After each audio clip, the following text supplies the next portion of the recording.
Assalamualaikum warahmatullahi wabarakatuh. Berjumpa lagi bersama pecinta bola sejati. Apa kabar sahabat pecinta bola sejati? Semoga hari ini kita selalu dalam keadaan sehat walafiat. Hari ini saya akan membagikan video Mitchell Baker akan dinaturalisasi oleh Timnas Indonesia. Mengikuti informasinya lebih lanjut, mari kita simak videonya bersama-sama. Maret 2025 akan menjadi bulan yang cukup menentukan langkah Indonesia di round 3. Sebab jika tim Garuda bisa seenggaknya meraih 4 poin atas Australia dan Bahrain, maka peluang untuk bisa paling tidak mengamankan tiket round 4 satu tangan didapat. Yap, optimisme itu sejatinya wajar karena kemungkinan besar nama Jairo akan menjadi tambahan kekuatan di samping Ole Romini yang tinggal nunggu jadwal sumpah. Nah, di saat publik udah cukup happy mengetahui proses Ole yang tinggal sumpah dan Jairo yang masih dikebut, tiba-tiba muncul statement dari Pak Menpora yang mengatakan masih ada satu nama lagi yang ternyata berkasnya udah diurus. Yap, dia adalah Mitchell Baker. Tentu saja, bila Baker berhasil dinaturalisasi tepat waktu, maka untuk laga bulan Maret, kita mungkin lebih berani mengatakan 6 poin bisa didapat. Hal yang kemudian cukup membuat Australia dan Bahrain cukup kaget mendengar kabar ini.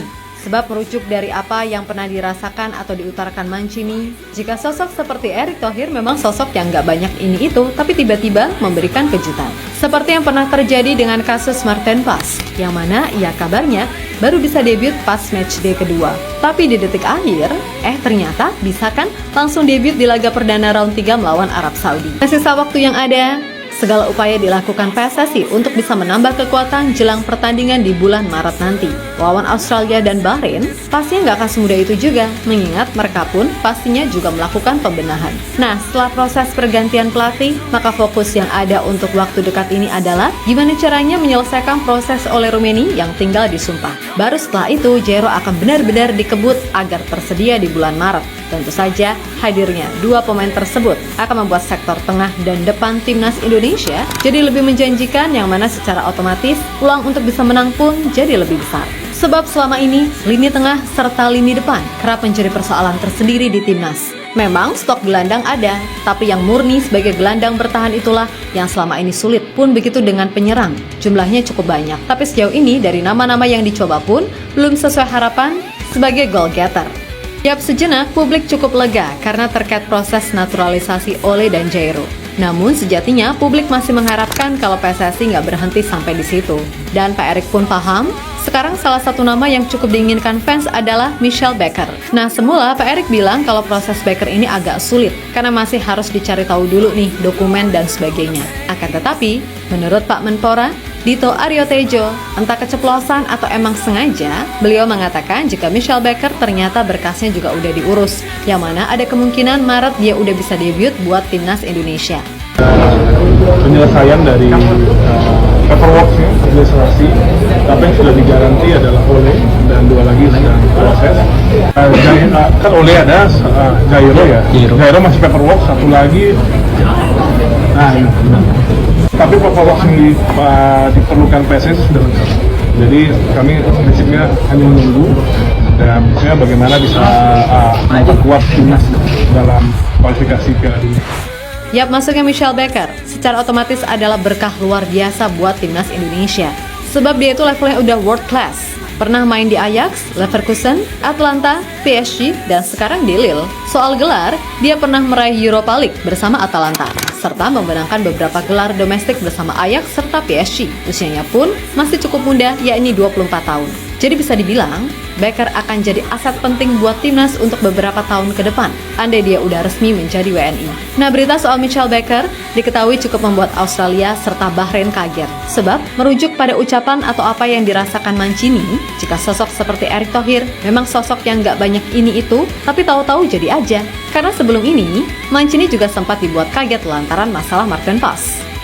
Yap, ketika itu Maarten dikatakan baru bisa debut ketika matchday kedua saat bersua Australia karena katanya pendaftarannya telat. Tapi H-1, PSSI mengkonfirmasi jika Maarten udah bisa langsung debut di matchday pertama yang ketika itu berakhir 1-1 melawan Arab Saudi di Jeddah. Hebatnya, di match itu Martin pun jadi benteng tangguh, termaksud ketika menggagalkan penalti Salem Aldosari plus buang 1 lawan 1 pemain Arab di akhir babak kedua. Nah, atas dasar itulah pihak Australia dan Bahrain disinyalir jadi waspada betul, karena pastinya kekuatan Indonesia jauh lebih kuat dengan tambahan 3 pemain baru. Sebab tidak bisa dipungkiri, dari sisi materi pemain yang ada, tanpa keberadaan 3 pemain tadi, Indonesia juga bisa dibilang punya skuad yang diisi pemain berkualitas.